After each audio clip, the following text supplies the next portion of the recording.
Hinahangaan ang dedikasyon at integridad sa trabaho ni Secretary Jesse Robredo at ilan sa mga nalulungkot sa kanyang biglaang pagpanaw ay ang ilan sa malalapit niyang naging katrabaho. Makakasama natin ngayon ang dalawa sa kanila, si Department of Energy Secretary Jose Rene Almendras at ang co-founder ni Secretary Robredo sa Kaya Natin Movement for Good Governance and Ethical Leadership, si Grace Padaca. Magandang umaga sa inyo. Secretary Almendras, kayo muna dahil nakasama niyo ng mahigit 2 taon si Secretary Robredo sa gabinete. Meron ba kayong masasabi tungkol sa kanya ayon sa inyong interaction kay Secretary Robredo na hindi nalalaman ng karamihan? Hindi mo masyadong alam ng mga tao na naging mag-partner kami ni Sec Jesse. Inaayos niya po yung local government. Ako naman, inaayos ko yung electric cooperative na nasa mga local government officials government areas din. So, marami po kaming laban na nagkasama kami. But I think, kagabi nga magkasama kami ni Governor Grace sa isang misa po para kay Sec Jesse. Maganda po sa misa na yung kagabi, ito sa Mass by the poor people. Urban poor, yung mga disadvantaged folks and those that really na natulungan ni Sec Jesse. I was so happy to see Governor Grace was there in that Mass. And pinagsalita nila ako, kunento ko sa kanila yung tsinelas. Hindi ko po alam na si Sec Jesse pala nung mayor siya nung Naga. Pag namamasyal siya sa Naga, nakatsinelas siya. I actually found out about it only last night after the Mass. Kunento ko po sa kanila na isang beses sa NDRRMC. Nung dumating ako, nakita ko si Sec Jesse, tapos sabi niya, pare, ito yung outfit pang baha. Tapos pinakita niya sa akin, nakatsinelas siya. Kasi naghahanap kami na paano to maghahanap ng botas. Anyway, the discussion went na kahit may botas ka pa, mas masarap pa rin nakatsinelas. Sabi niya, besides, ang Pilipino, ito talaga yung outfit pambaha. Kasi, like, di ba, how many people can really go out there and wear boots? And wear boots. Nung katabi ko si Sec Jesse nung nag-emergency landing yung chopper namin, nung kasama namin ng Pangulo. So magkasama kami through 4 provinces that day, yung tiningnan namin lahat ng affected areas. Sinakay po kami sa isang coaster at kaming dalawa yung nasa likod. Siyempre matagtag kasi yung likod sa amin, kaming mga malalaki dun sa likod. Yun ang biruan namin. One of the things that, kaya ko nga kunento yung tsinelas dahil nag-uusap kami, dumating kami sa I think Pampanga po, yung eskwelahan, baha yung labas, yung loob hindi baha. Yung presidente, hindi nabasa. Pero kasi naka-coaster nga kami, kailangan bumaba kami at lumusob kami sa baha. So, basang-basa kami lahat. Tapos nagbibiroan kami, sabi ni Sec Jesse, paano yan? Basa na tayong lahat.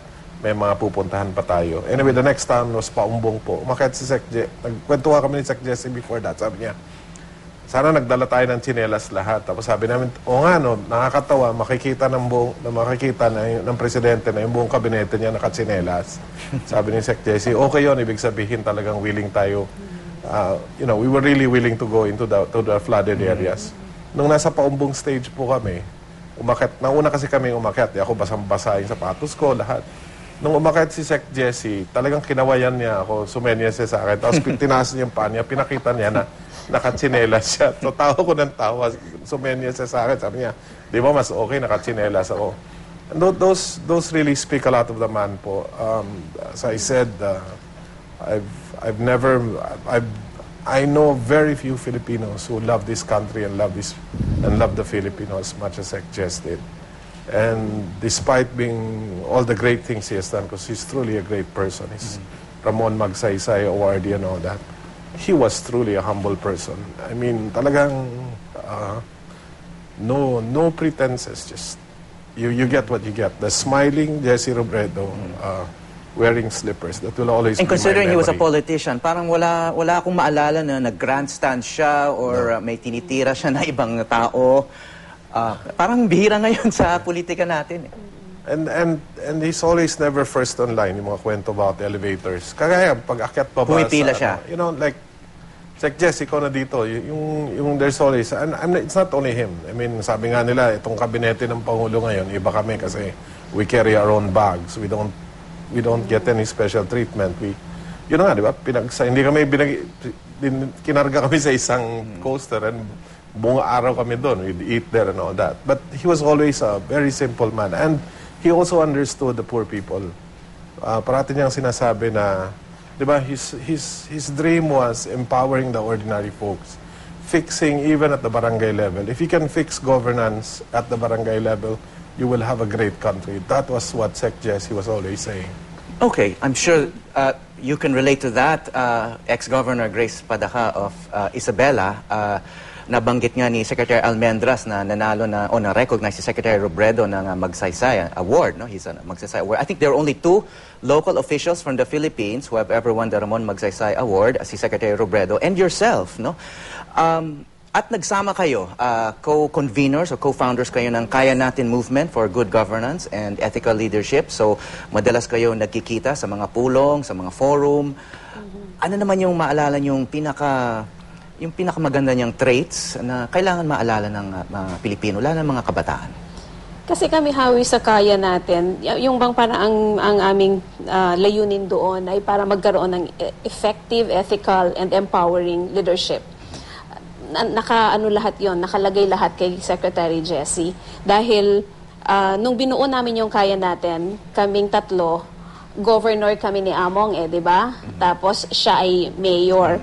3 kayong local officials. Yes.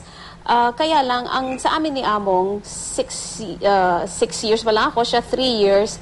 Pero si Mayor Jesse then was already mayor for 18 years. At yun ang clincher doon Every one of us siguro na gustong mapabuti itong ating bansa can strive every day to be ethical, effective, and empowering. Ang pagkakaiba ni Secretary Jesse, napatunayan niya na sa loob ng 18 taon. Imagine na long haul. Yes, 18 years. Yun ang test doon. Di ba? Usually, yung sinasabi, nilalamon ng sistema na okay ka pa sa umpisa, pero nako, pag nasanay ka na sa power... Power corrupts, sabi nga. Yes, and yun, at ganun na nga. Pero siya yung nakikita naming example na hold on, na kung meron ng temptation or kung merong challenges, kung merong ganyan. Kaya naging sanctuary yung Kaya Natin sa aming lahat na nagsisikap kasi good governance is difficult. Ikaw pang kontrabida, ikaw ang KJ, di ba? Dahil for example, if everyone gets from Hueteng, ikaw hindi, para kang katanga or so ano naging advice niya? What enabled him to resist the temptation? Ano bang ibinabahagi niya sa mga forum na dapat tularan ng mga local officials aside from, being honest and, resisting temptation? Ano bang where do you get that will? Yeah, ito yung magandang sinasabi niya, Howie, na hindi sapat para sa isang government official na maging matinong tao. Kailangan din na yung sistema o yung gobyerno, institusyon, ay puwersahin siyang maging mabuting tao. Ang ginagawa niyang example, halimbawa, yung sa mga procurement processes nila noon sa Naga, na kahit presyo lang ng paracetamol nakalagay sa website nila. That's an award-winning website of Naga City. At para pag may mga bibilhin na sila, pang-infrastructure man na malalaki o mga paracetamol lang, alam ng tao na ganito lang ang presyo at dapat ganito lang ang magagastos doon. So lahat sila nakabakod na doon sa limitation na yon because they have put that limitation on themselves mismo. Yun ang in-institutionalize niya. Oo nga, may nagsasabi nga, he wasn't just a man of character. He was also a man of ideas. This is an engineer, no, na who had, I think, 2 master's degrees, no? Nag-aral pa yan sa Harvard, I think, ng public administration, nag-masters din yata yan sa UP, So, it wasn't, tamang sinabi nyo, it wasn't really enough for a successful local official like himself to just be honest. You need to apply a certain science to governance, no? Yes. At ayun ang maganda dahil yung nagawa niya sa Naga, nung naging DILG secretary, siya tuwang-tuwa kami dahil magagawa niya na sa buong bansa. At iyon ay hindi lamang plano because we have seen already, we've been going around the country at nakikita namin na yung mga proud, yung mga local government officials na nakakuha ng seal of good housekeeping from the DILG kasi ay nasunod nila yung standards or yung indicators that have been set by the DILG under Secretary Robredo. Ang na-appreciate ko dito, Howie, is that kahit sa aming magkakasama, sanay si Secretary Jesse doon sa ang pina-prioritize talaga yung good governance and ethical leadership. But we also know that there are really a lot of local government officials who are otherwise.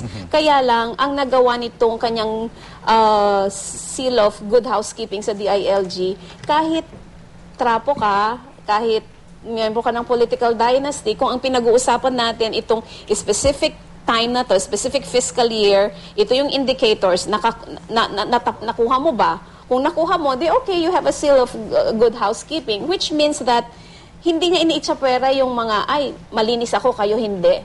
Yung ganon, hindi. Yung bang parang, ito yung ideal natin, pwede bang sama-sama nating abutin?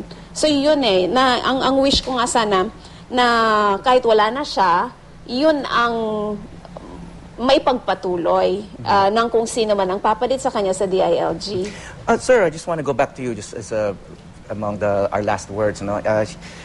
You're a cabinet of mostly technocrats, no? And yet Jesse, what we know, there was a politician for 18 years nga siyang naging city mayor. No? Ano, did that make any difference? Was he able to... I don't think you can really say that Jesse was a politician. You know, the time nung naglilibot nga kami, look at the flood areas. Kasi hours yung pag-uusap. Kami dalawa, we're talking for hours and hours. And we would say, yung next natin na bibisitahin na barangay, makikita mo yung quality of leadership by seeing the situation. Kasi, di ba, you think you'd seen them one, you'd seen them all, na parang etong binha na to pare-pare. Hindi eh. In areas where there was good leadership, in areas that there was, that leadership and governance and transparency was correct, you can see iba yung nangyayari. You really saw, and we would say nga, etong next town, etong next barangay ka nga na to, yung sinabi ko kagabi na pang-picture taking lang ba to para sa local officials, o talagang makikita mo na dedicated, devoted, and there was genuine concern on the officials. What was Jesse's mission? At least the ones that he shared with me. If you can fix the barangay, or at the lowest level, if you can put good governance there, if you can make it work better, then you'd have a better country. But the second thing that he was pushing, that's why I wouldn't say it was just a politician at that, but he also had a vision which was, if you can start in small areas and make them, and set a standard, yun nga ang sinasabi, yung nakunekento ni Governor Grace kanina, yung seal of good housekeeping. You set a standard para yung mga tao will expect it. So even if yung tao na nandyan, mapapalitan mo na, because your population, because the people are empowered and now see a different standard, they will demand it of the next administration. They will demand it of the next officials. Level up na. Magse-step up. So you see, siguro yung pagka-engineer niya, or he was also a visionary. He had a very clear, he understood very well what needed to be done. Did he ever show any frustration? Alam naman natin, nagkaroon siya ng mga political difficulties in his job. He was never confirmed. For example, he was appointed only in an acting capacity. Did he ever show to you and other colleagues na medyo nababother siya or frustrated? As a matter of fact, he was an inspiration to me because I, being somebody who's very new in politics, in government service, I have had many frustrating moments. And one time, Sec Jesse and I were up against a certain local group, which was both hitting on the electric cooperative and on the local governance issues. And parang feeling ko, hirap naman ito. Alam natin na tama yung ginagawa natin. Alam natin na tama yung gusto natin gawin. And yet, look at all these things. Tayo pang lalabas na masama. Sabi ni Sec Jesse sa akin, para sa taong bayan to, di ba? And that gives you the boost. O nga, para kanino ba natin? Bakit ba tayo lumalaban? For what? And he had a very clear sense why he was doing it, why he was doing it, what he was doing, and what his vision was. Okay. I don't think he will soon be forgotten. Thank you very much. Maraming salamat po, Energy Secretary Jose Rene Almendras at Kaya Natin Movement co-founder Grace Padaka.